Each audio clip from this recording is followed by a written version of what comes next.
Hi hello అండి, welcome to our channel Suchi homemade. ఇవాళ మనం ప్రిపేర్ చేసుకునే రెసిపీ వచ్చేసి గోంగూర పచ్చడి.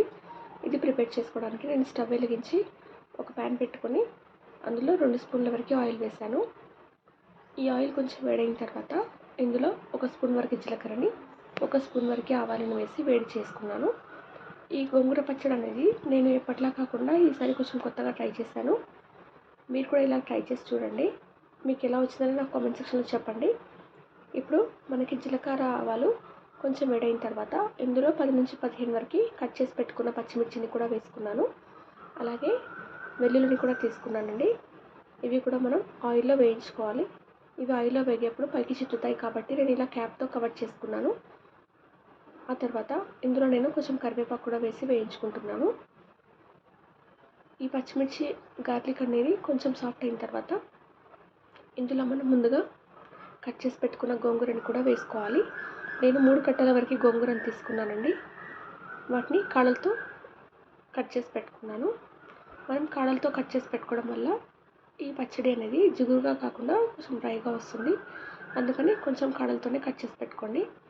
చూడండి, నేను గోంగూరను మొత్తం ఇందులో ప్యాన్లో వేసుకొని దీనికి మూత పెట్టుకున్నాను. ఇలా మూత పెట్టడం వల్ల ఈ గోంగూర అనేది దగ్గరగా ఉడికిపోతుంది. చూడండి, అందులో కూడా కొంచెం వాటర్ రిలీజ్ అవుతుంది కదా, ఆ వాటర్లోనే గోంగూరని ఈ పచ్చిమిర్చిని గార్లిక్ని ఇలా మొత్తం ఉడికించుకోవాలి. ఇలా కొంచెం దగ్గర పడిన తర్వాత దీంట్లోనే నేను కొత్తిమీర కరివేపాకును కూడా వేసుకొని ఇది కూడా ఇందులోనే ఉడికించుకుంటున్నాను. మీరు కూడా ఇలా ట్రై చేసి చూడండి. మీకు ఎలా వచ్చిందో నాకు కామెంట్ సెక్షన్లో చెప్పండి. నేనైతే ఫస్ట్ టైం ఇలా ట్రై చేస్తున్నాను. నాకైతే బాగా కుదిరింది. టేస్ట్ కూడా చాలా బాగా అనిపించింది. మీరు కూడా ట్రై చేయండి. చూడండి, ఇందులో నేను 1 స్పూన్ వరకు జీలకర్ర మెంతుల పొడి వేసుకుంటున్నాను. ఇలా జీలకర్ర మెంతుల పొడి వేసుకోవడం వల్ల మనకి చట్నీ అనేది టేస్ట్ చాలా బాగుంటుందండి.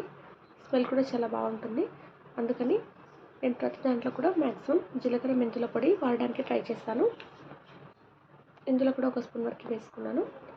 వేసి ఇందులో మొత్తం కలిసేలాగా కలుపుకోవాలి. ఇలా కలిపిన తర్వాత ఇందులో నేను కొంచెం కొత్తగా ట్రై చేస్తున్నాను అన్నాను కదా, ఒక ఆనియన్ అండి ఇలా కొంచెం చిన్నగా తరిగి పెట్టుకున్నాను. చాలా చిన్నగా కట్ చేసుకోవాలి ఆనియన్ అనేది. అలాగైతేనే మనకు చట్నీ టేస్ట్ చాలా బాగుంటుంది. చూడండి, మనం ఇలా తరిగి పెట్టుకున్న ఆనియన్స్ని మనం ఫస్ట్ స్టార్టింగ్లో ఆయిల్ వేసి వేడి చేసుకున్నాం కదా, అప్పుడు పచ్చిమిర్చి వేయించుకున్నప్పుడే ఈ ఆనియన్స్ని కూడా వేసి వేయించుకోవచ్చండి. నేనైతే ఈ గోంగూర ఉడికిన తర్వాత వేసి వేయించుకుంటున్నాను. చూడండి, ఇలా దగ్గర పడ్డ తర్వాత మొత్తం ఇలా దగ్గరికి ఉడికించుకోవాలి. ఈ కట్ చేసి పెట్టుకున్న ఆనియన్స్ అనేవి మొత్తం గోంగూరలో కలిసేలాగా కలుపుకోవాలి. ఆ తర్వాత 1 స్పూన్ వరకు పసుపును వేసుకున్నాను నేను. ఈ పసుపుని కూడా మొత్తం ఈ గోంగూరకి పట్టేలాగా కలుపుకోవాలి. ఇంతవరకు నా ఛానల్ని సబ్స్క్రైబ్ చేసుకోకుండా చూస్తున్న వాళ్ళైతే సబ్స్క్రైబ్ చేసుకొని చూడండి. మీరు సబ్స్క్రైబ్ చేసుకొని పక్కనే ఉన్న బెల్ ఐకాన్ నొక్కడం వల్ల నా వీడియోస్ అన్నీ మీకు నోటిఫికేషన్ రూపంలో వస్తాయి. ఇప్పుడు ఇందులో మనము 4 నుంచి 5 స్పూన్ల వరకు నువ్వుల పొడిని కూడా వేసుకోవాలండి. నువ్వుల పొడి వేసుకోవడం వల్ల గోంగూర పచ్చడి అనేది టేస్ట్ చాలా బాగుంటుంది. అందుకని నువ్వుల పొడి వేసుకోండి. ఇలా నువ్వుల పొడి మొత్తం గోంగూరలో కలిసేలాగా కలుపుకోవాలి. మీరు ఈ గోంగూర పచ్చడిని ఇంట్లో ఎలా ట్రై చేస్తారో నా కామెంట్ సెక్షన్లో చెప్పండి. ఒకవేళ నా ఈ రెసిపీ నచ్చినట్లయితే మీకు లైక్ చేయండి, షేర్ చేయండి, సబ్స్క్రైబ్ చేసుకోవడం మాత్రం మర్చిపోకండి. చూడండి, ఇందులో ఇంకొక టేబుల్ స్పూన్ వరకు ఆయిల్ వేసుకున్నాను. ఇలా గోంగూరని కొంచెం ఆయిల్ ఎక్కువ వేసి ఉడికించుకోవడం వల్ల టేస్ట్ చాలా బాగుంటుంది. అందుకని నేను కొంచెం ఆయిల్ వేసాను. ఆయిల్ వేసి మొత్తం ఇలా కలుపుకోవాలి. ఇలా కలిపిన తర్వాత స్టవ్ ఆఫ్ చేసి పెట్టుకొని దీన్ని మిక్సీ జార్లో వేసుకోవాలండి.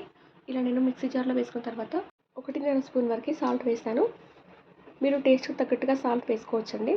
చూడండి, ఇది గ్రైండ్ చేసిన తర్వాత దీన్ని పోపు కోసం అని చెప్పి నేను ఒక ప్యాన్ పెట్టుకొని అందులో 2 స్పూన్ల వరకు ఆయిల్ వేసుకున్నాను. ఆయిల్ వేడయ్యాక ఇందులో 1 స్పూన్ వరకు జీలకర్రని 1 స్పూన్ వరకు ఆవాలని కూడా వేసి వేయించుకున్నాను. ఆ తర్వాత ఇందులోనే ఎండుమిర్చిని, కరివేపాకుని, అలాగే వెల్లుల్లిని కూడా తీసుకొని ఫ్రై చేసి పెట్టుకున్నాను. ఇలా మొత్తం ఇవి ఫ్రై అయిన తర్వాత ఇందులో మనం ముందుగా పేస్ట్ చేసి పెట్టుకున్న గోంగూరని ఇందులో వేసి ఉడికించుకోవాలండి ఒక 1 మినిట్ వరకు. చూసారు కదా, ఇలా ఆయిల్లో ఉడికించుకుంటే మన గోంగూర పచ్చడి అనేది ప్రిపేర్ అయిపోయినట్టే. ఇది మీరు కూడా ఇంట్లో ట్రై చేసి మీకు ఎలా వచ్చిందని నాకు కామెంట్ సెక్షన్లో చెప్పండి. ఒకవేళ నేను చేసే విధానం మీకు నచ్చినట్లయితే లైక్ చేయండి, షేర్ చేయండి. సబ్స్క్రైబ్ చేసుకోకుండా చూస్తున్న వాళ్ళైతే సబ్స్క్రైబ్ చేసుకొని చూడండి. Thank you for watching.